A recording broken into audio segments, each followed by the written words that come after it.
तुम कुछ शुरू तो कर लेते हो लेकिन छोड़ देते हो। एक दिन मोटिवेशन आता है, नया गोल, नया रूटीन, नई एनर्जी। फिर अगले दिन वही पुराना तुम, अफसोस, बहाने, टालमटोल। क्या ये तुम्हारी कहानी है? कल से पढ़ना है, कल से वर्कआउट शुरू करना है, कल से मेडिटेशन करना है, लेकिन कल कभी आता ही नहीं। ये स्टार्ट स्टॉप साइकिल तुम्हारे सपनों की रफ्तार तोड़ रही है। अर्जुन का भी ये संकट था। ये सिर्फ तुम्हारी नहीं, अर्जुन की भी कहानी थी। वो भी युद्ध के लिए तैयार था, लेकिन जब समय आया वो पीछे हट गया। बोला, ना मैं लड़ूंगा, ना मैं कुछ करूंगा। कृष्ण ने गुस्से में आकर नहीं, ज्ञान से उसका मन उठाया और कहा, कर्मण्येवाधिकारस्ते मां फलेषु कदाचन। कर्म कर, फल की चिंता मत कर। कर्म करना तुम्हारा धर्म है, न कि हर बार रुक जाना या सिर्फ सोचना। क्यों तुम इतनी जल्दी हार मान लेते हो? तुम इसलिए कॉन्सिस्टेंट नहीं हो क्योंकि तुम हर काम रिजल्ट के चक्कर में करते हो। जब रिजल्ट ना आए तो मन कहता है, छोड़ दे, इसमें क्या रखा है। लेकिन कृष्ण कहते हैं, कर्मयोग का मतलब है अपने कर्तव्य में लग जाओ, बिना फल के मोह के। कॉन्सिस्टेंसी का जन्म होता है जब तुम फल के बजाय कर्तव्य पे ध्यान देते हो। आलस्य का असली रूट आलस्य सिर्फ थकान नहीं होती, ये एक संस्कार बन जाता है, बरसों से जमा हुआ।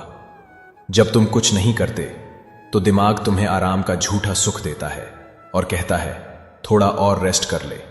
कृष्ण कहते हैं, आत्मा ही अपना मित्र है और आत्मा ही अपना शत्रु। अगर तुम अपने ही मन को कंट्रोल नहीं कर पाए तो तुम खुद अपने दुश्मन बन जाते हो। कर्म योग इक्वल टू दैनिक अनुशासन। कर्म योग का मतलब है रोज काम करना, श्रद्धा से करना और बिना रुकावट के करते रहना। ना हर बार मोटिवेशन ढूंढना, ना हर बार नया गोल बनाना, बस जो सही है उसमें निष्ठा से जुड़े रहना। तुम देखोगे एक समय के बाद तुम्हारा काम ही तुम्हारी तपस्या बन जाएगा और फिर आलस्य की कोई जगह नहीं बचेगी। युवा के लिए व्यवहारिक गीता सूत्र, daily action, mood based action.